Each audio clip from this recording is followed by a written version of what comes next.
আল আকসা মসজিদ মুসলিম বিশ্বের তৃতীয় পবিত্র স্থান।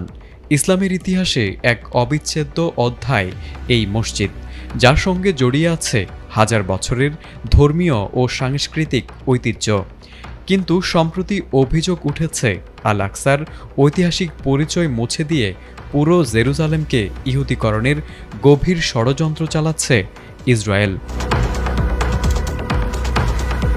সোমবার বার্তা সংস্থা আনাদোলুর এক প্রতিবেদন জানিয়েছে, আল আকসা মসজিদের নিচে গোপনে খনন কাজ চালাচ্ছে ইসরায়েলি বাহিনী।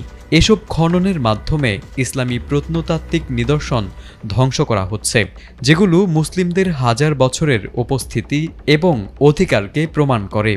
ফাঁস হওয়া এক ভিডিওতে দেখা গেছে কিভাবে বেআইনি উপায়ে মসজিদের নিচে মাটি খুঁড়ে ইসলামী ইতিহাসের চিহ্ন মুছে ফেলার অপচেষ্টা চলছে।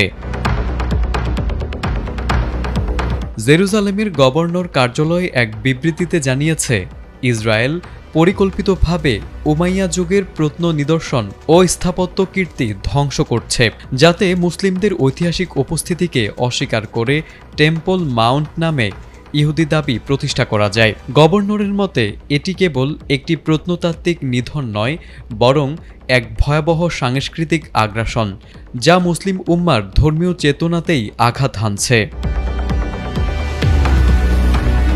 এমন পরিস্থিতিতে ফিলিস্তিনি প্রশাসন, মুসলিম বিশ্ব, জাতিসংঘ ও ইউনেস্কো সহ আন্তর্জাতিক সম্প্রদায়ের প্রতি জরুরি হস্তক্ষেপের আহ্বান জানিয়েছে। এই অমানবিক ও বেআইনি কার্যক্রমের বিরুদ্ধে ঐক্যবদ্ধভাবে রুখে দাঁড়াতে মুসলিম বিশ্ব পাশে থাকবে বলে আশা প্রকাশ করছে দেশটির প্রশাসন।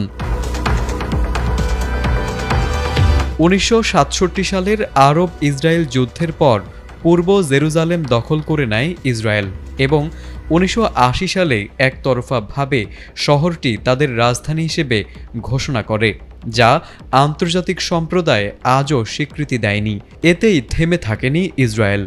বর্তমানে তারা সেই পবিত্র স্থান আল আকসা মসজিদের নিচে লুকিয়ে চালাচ্ছে গভীর ষড়যন্ত্র।